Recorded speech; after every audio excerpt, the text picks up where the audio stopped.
Hello everyone, I am Supriyo. I am an assistant professor at Presidency University in Kolkata.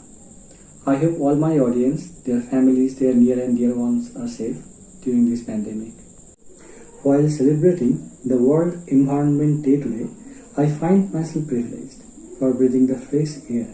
But the world has always not been the same.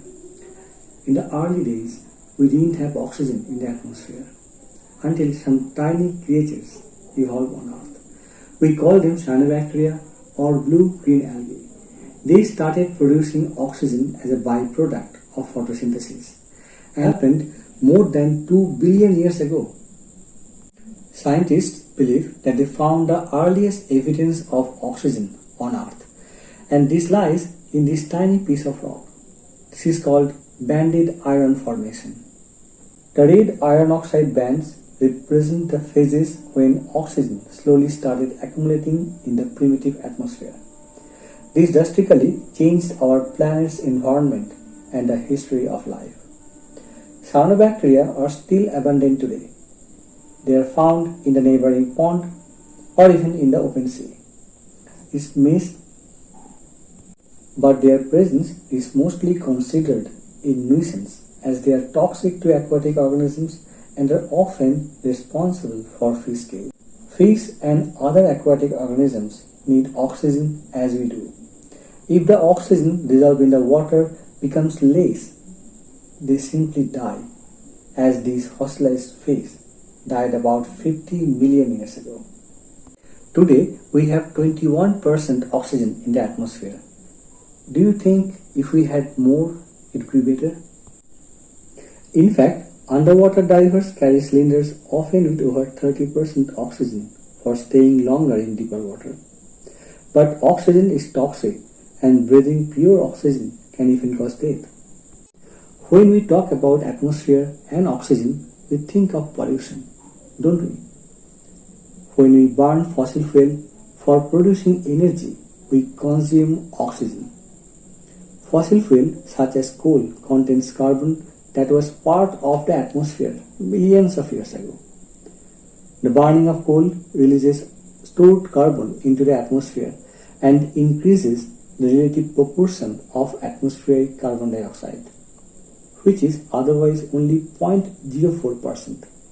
So, a rate of about 0.5% per year increase of atmospheric carbon dioxide is alarming with a catastrophic consequence.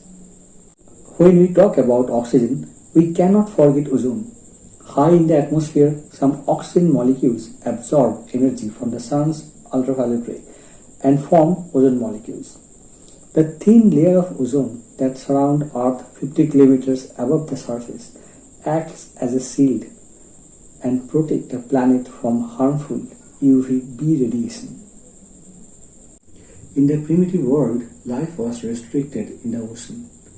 Ozone enabled organisms to live on land, but today natural and anthropogenic causes are thinning the ozone layer and exposing us to the harmful UV radiation.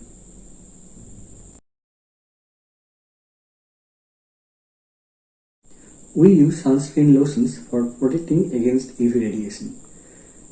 Do you ever think how other organisms protect themselves from UV radiation? To answer this, I will take you to the warmest part of Antarctica.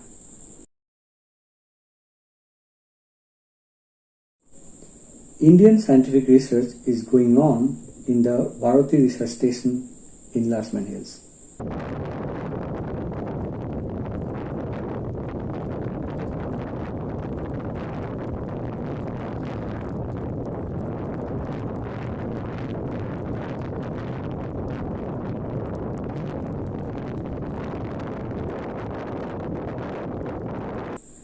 Small ponds and lakes are all around the place. A few species of birds and plants, such as algae and moss, are found in Antarctica. The feather may protect penguins and other birds from the harmful UV radiation. But what about the moss?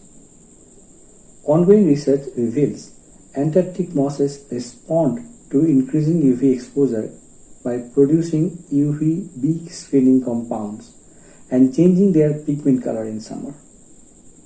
In fact, they change their pigment color from green to red and from red to grey with increasing UV exposure in summer.